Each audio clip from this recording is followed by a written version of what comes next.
Hey there, so welcome back, and in this video we're going to talk about virtual networks. So what you do is when you create any resource like a compute machine, which is a Linux or Windows machine, that machine needs an IP address.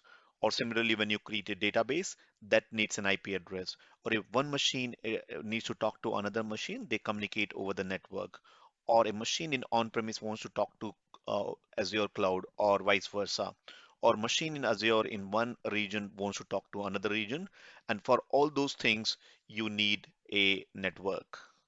So let's look at what is virtual network called as in Azure, which is also called as VNet or virtual network. So what you see in a right-hand diagram is a virtual network or a network on Azure cloud, where you see these outer dotted line as virtual network. So what exactly is virtual network is nothing but a private network in Azure cloud that enables resources like machines to talk to other machines or talk to internet or on-premise network. So this network helps in machine communication. Now, network, what you see, or virtual network that is, you see in cloud is similar to the network that you've been preparing on premise. So your machines in your on premise go onto different networks, or the network that you create of your choice, something similar, you do it on cloud as well. So virtual network is nothing but a continuous block of IPv4, or it could be IPv6 as well, CIDR blocks of your choice. Now, what is CIDR block? I'm going to explain it in a minute. And when you create a network, this is what you're going to be creating. You will be selecting an CIDR block of your choice that will give you a range of IP addresses inside that network. Now, VNet resides within a single region. So region is a geographical location where Microsoft Azure has their data center. So that VNet resides within a region, but it can connect to another VNet within the same region, or can be connected to another VNet in a different region, or it can also connect to your on-premise network. So all these connections are possible. We are going to look at that in the future episodes or future videos. Now, the IP address recommended for these VNets is as per RFC 1918. So RFC 1918 suggests saying that if you have your non-public networks or networks that are not assigned to be publicly available, in that scenario, you will select these three ranges: 10.10 or 10-8 CIDR, or 172.16.12 CIDR, or 192 168.16 CIDR. What these CIDRs are, or what does CIDR mean, I'll explain that in a minute. So typically when you're defining the CIDR, you select one of these three ranges as per RFC 1918. Now, VNet is scope to subscription. So I'm going to show you in a minute how to create a VNet, and that VNet will be attached to a subscription.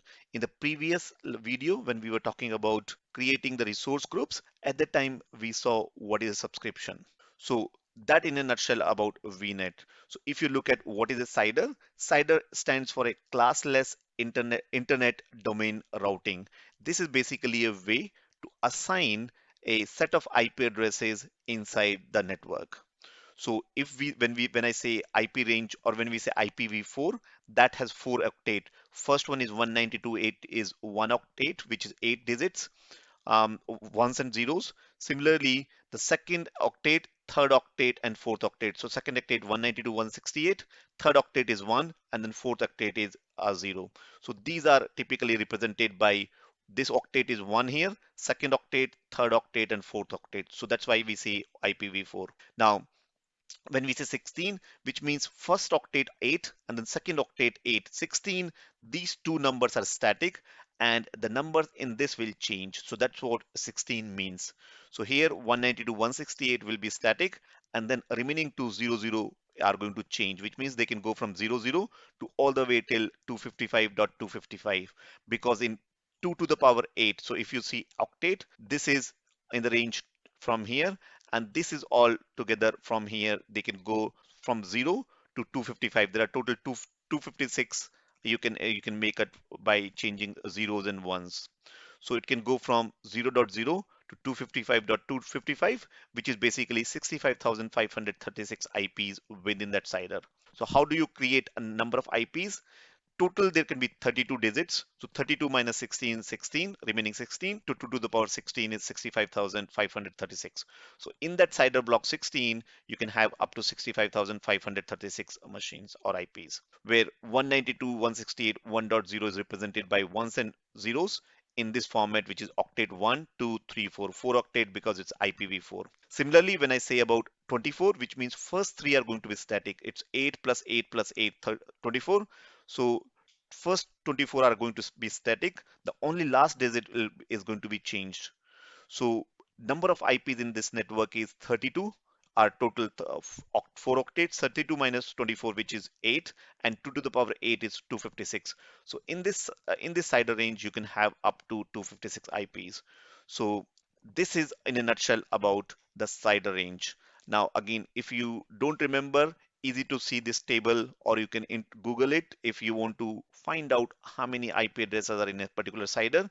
You just give the CIDR range, and then it will tell you what is the starting IP address, what is the end IP address, and how many IPs you get inside that CIDR. So this is the CIDR which we are going to use when we now create a virtual network in Azure.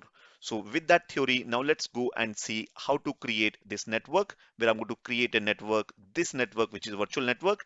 Inside that, there'll be something subnet. We'll see that when I look at, or when I explain, or when I come to that point. So let me go to the Azure portal. So if you say here, I'm on back on a Azure portal we created in one of the previous lessons. And if you forgot, make sure you watch the first video where we covered how to register for Azure Cloud or Microsoft Azure Cloud. And in the second video, I created a resource group. Both of these things are important for you to do before you can work on this activity guide. So, or before you can work on this video. So here I'm on a Microsoft Azure portal. And here I'm going to click on create a resource. We are going to create a virtual network or VNet. So I'll select VNet, which is virtual network. Click on this. Now, this is where we saw earlier as well. You have all the related documentation link. And then I'll simply click on create to create this VCN or virtual network. So I'll give a name here. So I'll say K21 demo VNet. Now, this is what's talking about address space. It's basically the virtual network address range in the CIDR notation. This is what I was talking, or we looked at a CIDR range just now. So we'll say 192.168.0.0 CIDR 16, which means I should be getting these many ranging from here till 255.255, 65,536 network. It's a quite a big network, but then just for explanation or just for here to show, uh, I wanted to show you how many IPs you get, and easy to remember or understand that as well here. Now we will be breaking down this network, bigger network, which is virtual network, into smaller network, which is subnets. Now, Azure also gives you that within this network, you can also assign IPv6.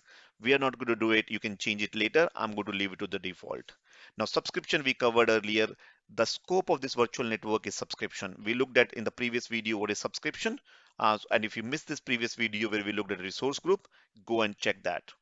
Now, so I already created a resource group, and in the previous video, we created a resource group, and that time I mentioned what is subscription. So if you forgot or missed, go back to that video first. So this is the resource group I created, K21 demo RG. So I'll select that demo or RG.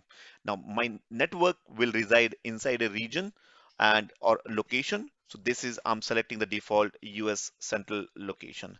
So again, the network reside in a um, inside a location or a region. Then you also need to create a subnet. So now I'll explain you what is subnet, which is nothing but a broken down or smaller segment of this network. So let's look at what does subnet represents. So if you have seen this diagram, or just to explain you, you have a outer dotted line, which is a virtual network. So we created a VNet, which is 192.168.0.0 CIDR 16. Now you can break this down, this, or you will have to segment this bigger network into smaller networks. We call it subnet. So you might, if you worked in past in on-premise, you might have the networks or subnets called web tier, application tier, or database tier. So each VNet or virtual network is subdivided into smaller networks called subnets, which is again a same continuous block of IPv4 CIDR of your choice inside this VNet. So you can represent one of the examples of subnet representation is you have different tiers, web tier in which you have all the load balancers or your web servers. Then you might have an apps tier, which is your application where this is where your application logic sits, or you can have a database tier, or you can do altogether different way of classification where you can say my production environment in one subnet and or dev test and machines are in a different subnet and so on. So it's up to you or your network team to decide how you want to set up this subnet. So let's go back to the VNet. We were creating VNet and let's finish that VNet creation.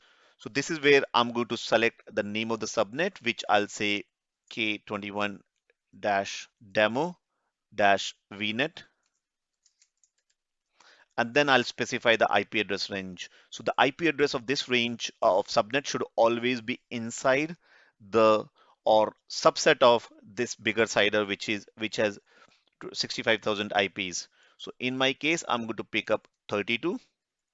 Oh, sorry, not 32. 32 will be only one IP. So I'll be picking up 24, and 24 will give me roughly around 256 IPs. So 32 minus 24, 8 to the power 8 is 256 IPs. So this is where now you still have a lot of IPs free or available from that VNet because we have only in this subnet we have only used 256 IPs. Then you can reserve them. You can create another different subnets or for future creation or future you can have these reserved or create these subnets in a later or later date for the remaining IPs. Now, this is where there are two other things, which is denial of service attack or distributed denial of service attack. By default, basic is free. If you go for standard, there is some extra charges for that. So we'll leave it to the default basic for now. And in future, we might look at and explain that in detail. Similarly, there is a service endpoint. So if any other service would like to access this network, you can enable the endpoint, but will enable this later. We are not going to use this right now because the purpose of this creating this VNet or subnet is to create some machines or databases so we can check the provisioning of machines and we can connect to these machines. So we'll leave it for time being disabled for service endpoint. Similarly, you can have the firewalls and firewall will basically control who or what processes can be accessible on machines inside this subnet. So let's suppose you're running a web server and you have 80 port number or 443 on which this web server is listening. You can, and if you enable the firewall, then you have to specifically go and open that port. And from security point of view, it's good to have firewall enabled. Again, I'm going to keep it for the time being disabled and we can change this later. So we leave it to enable or disabled. And then you click on create, and this is going to create a virtual network of name K21 demo VNet with these many IP addresses or this CIDR 192.168.0.16, and I can pick up those many resources. So if I want to see, I'll go to the virtual network, and that should have my network that I've created. So it'll take some time to create. On the background it's creating, and it's now initializing the deployment of my resource, no, not resource group. Oh, yeah. Inside that resource group, I created the VNet. It'll take a few minutes and it should be, I should be getting that VNet.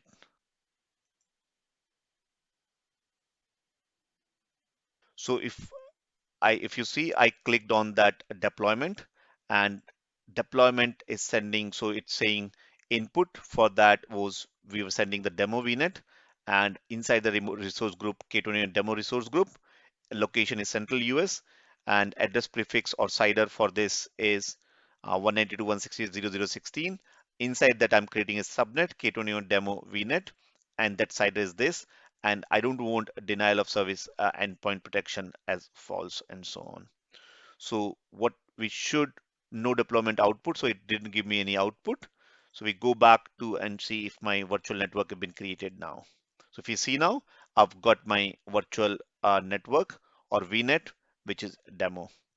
Now, later I can go and change these settings like denial of protection or distributed denial of service or firewall and so on. So big congratulations. We've just finished on how to create a virtual network and then also a subnet inside that. We're going to use this subnet now or this VNet and subnet in order to deploy our machines or databases in this way on Azure portal. So just to recap, we looked at virtual network. What exactly is a virtual network in this video? This is Atul from Team K2N Academy, and I'll see you in the next video with another topic in Azure.